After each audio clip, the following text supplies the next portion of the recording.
Good evening, and welcome back to Vegas October 1 Sounds. Well, I thought I was done with this sound modeling experiment, but turns out I'm not.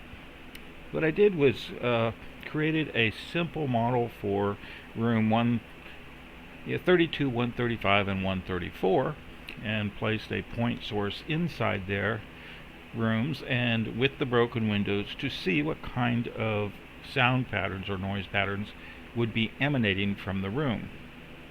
So in this case, I went ahead and I put a model for the sound or muzzle blast as it is, starting at 160 decibels with a peak near the peak of 500 hertz, and then tapering off in intensity both above and below that. And I started with 160 hertz because oftentimes an AR-15 or equivalent rifle will be very, very loud unless they're using muzzle brakes and silencers or all that sort of stuff. And the purpose of this whole experiment is going to be to try to vary the location inside the room and see what happens with the sound coming out of the window. Now, upfront warning, this is really just an experiment, and whether or not it actually represents the sound that was in that room or coming out the windows is up for, in my mind anyway, up for debate. But I thought I'd go ahead and look at this and just start to get an idea of what I have to look forward to when I do real modeling of the rooms with real sound modeling stuff. It turned out to be pretty interesting, actually, when I finished it up. So, with this in mind, with that sound generator in mind, we take a look here very close to the room. In this case, we're at a 5-meter scale for the big boxes, which would make each individual box 1 meter. And now we're talking about a broken window of approximately 3 to 4 feet here in room 32, 135 in this corner. Now you notice I don't have a lot of detail inside the room yet. So for example, that pillar there in the corner would modify what's coming out of the window, and I'll look at that at another time. But the most interesting thing I find here is that with the sound source very, very close to the window, in this case 1 or 2 feet removed backwards from the window, we get some pretty intense sounds coming out close up. The purple represents 150 decibels or above, and in this case just on the inside of the window it was 162.9, which means that you had the original signal of 160 plus some of the others. And then right on the outside it's at least 154. So we dropped less than 10 decibels. In fact, we only dropped, let's see, 7.2. So 7.2 isn't 10 times the energy, it's probably on the order of 5 times the energy at most. So between the inside and the outside, we're losing about more than 50, let's just say 50% of the energy. And so 50% of the energy from the muzzle blast stays inside and the rest comes out of that hole. And the pattern it makes is pretty interesting. As you can see, there's pretty delineated lines going outwards. And if we take a look at that in a bigger picture, i.e. a larger scale, then we can see that in this case we have 50 meters per small square, for big square, and 10 meters per small square. So this would be a 10 meter, 20 meters, 30 meter, 40 meter, 50 meters, etc., etc. Now that's not quite out to the venue, but it gives you an idea of the intensity of the sound. So 127 decibels right here at let's see, 2 of those little squares, which would be 20 meters, that's 60 feet, and that's pretty intense. Let's see, do we have a bigger picture yet? Here. In this case, I don't. Okay, so we'll just have to go with this one, and we'll look at some larger pictures at another time. But what I also wanted to show is that it's not an even pattern everywhere you go. And you'll notice that this flat part of the window casts a shadow going south and east to where you get some pretty low intensity there. Now this model was weak in that I didn't have a lot of the wing covered, and so we get a lot of crap here on the backside. Just ignore that, and just notice if we place the gun source or the source of the sound near the window, then we get some pretty intense things coming out. And so here, when I added more modeling for room 134 and the stuff down below, you can see that much of the extraneous crap coming out is gone. And I believe this over here is extraneous crap also, although I need to investigate it. Alright, so we got that part covered. And this is a large view of it. So in this case, what we have, I gotta double check, make sure, 118, blah, blah, blah. Yeah, that's it. This is a very large scale. So the question is, where is the venue? Well, the venue is somewhere over in this region over here. So we see that the very intense sounds don't quite make it there, but we're still at 100 and some decibels by the time we hit the venue, which is still pretty loud. That's louder than a scream.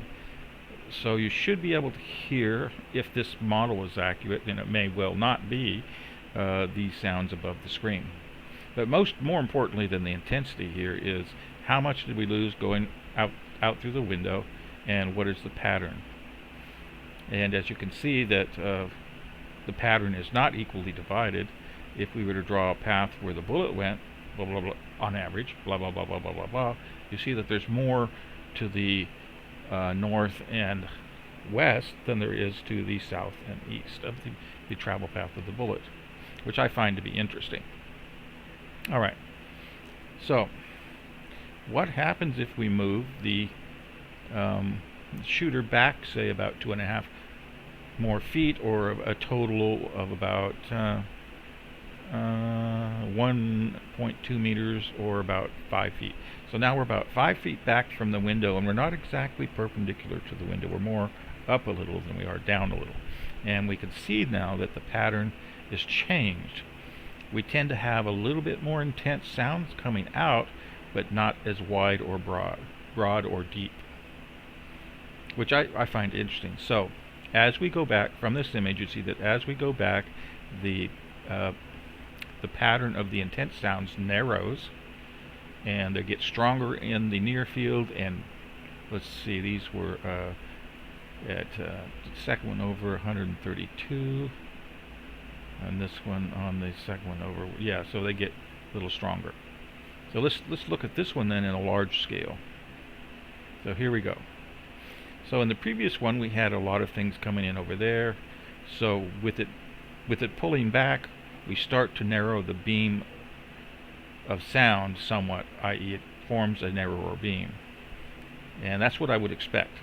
And the fact that it's louder in the near field is also kind of to be expected, because you're taking all the energy that would have been spread over a larger area and focusing it down at that very near region. Alright, so let's move on. Now what happens if we move the gun to the hallway position inside, way over here, and say that's where he was shooting from to shoot down the hall at Campos. Well, now we can see that the sounds coming out, of course, are much more reduced because we're further away from the window. We also see that the beam now has moved considerably in a clockwise direction to the south, and has become less precise and less well defined. And this little blip going that way is not real, in the sense that it was caused by, I had to use the ray tracer, it was caused by a reflection, which would not have occurred because if I put the post in, that reflection path will be gone, and it'll just be this beam out that way. So now if we look at this down the hall position, i.e. the gun's over here looking out at the door on a large scale, now we see that the beam is really focused, which I would expect that it would be focused, because you're further away from the opening in the window, and the further back you get, the more that narrows the aperture, or makes the aperture appear to be smaller than if you're up close, because less energy can escape, because as the gunshot sounds open up in the room and get bigger, then a smaller portion of them escape through the window because the radius of the expansion is larger by the time it hits the window. Therefore, the energy is reduced. Therefore, a smaller amount of it escapes out, and you get this beam, pretty concise and narrow beaming. Now, what's interesting here is that from this pattern, I can sort of predict where the recordings are that would have had the best chance of recording down the hall shots.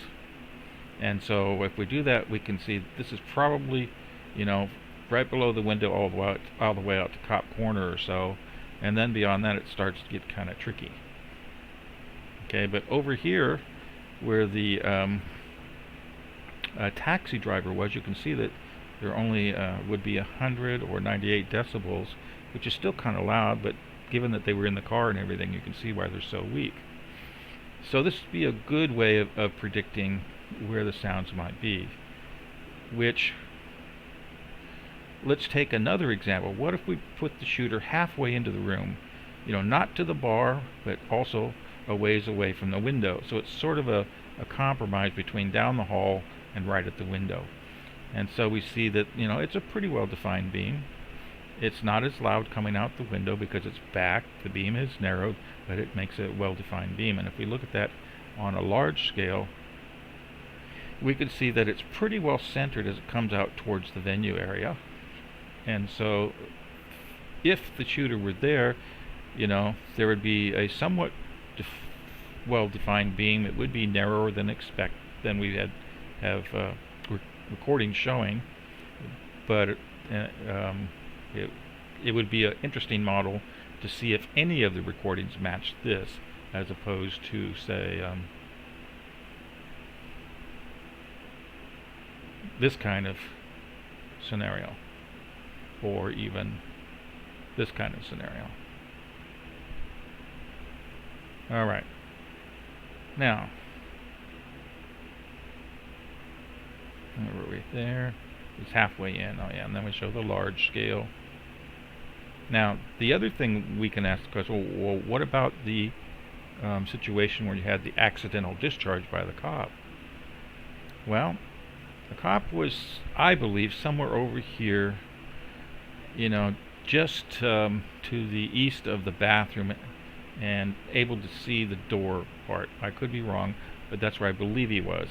And if he was there, and it was, we model it as the muzzle blast as a point source, then we can see the kind of beam that is formed.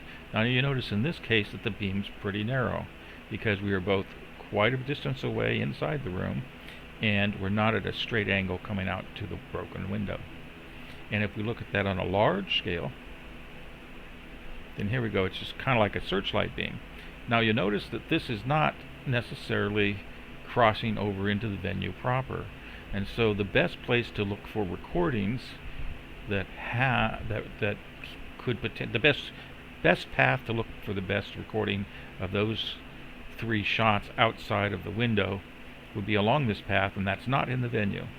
That's more along the boulevard, or high up on the boulevard on a route crossing probably a portion of the Luxor, and then finally reaching down into the fountain area and etc. near the Mandalay Bay. And once again, this beam down there and this beam over there probably artifacts of an incomplete model. The other thing we can look at here too is if we use a model for the window on the outside like I did in the early models for the venue, is it accurate compared to what we're seeing here? Well, that depends. That depends upon what you're trying to listen to. Obviously, it's not accurate in all cases, because in the case of the officer shooting, there's going to be a very narrowly defined beam that's loud compared to the rest of the venue area and otherwise. And so we have to take that into account. We have to look at it. We have to go along and measure intensities of sound where and if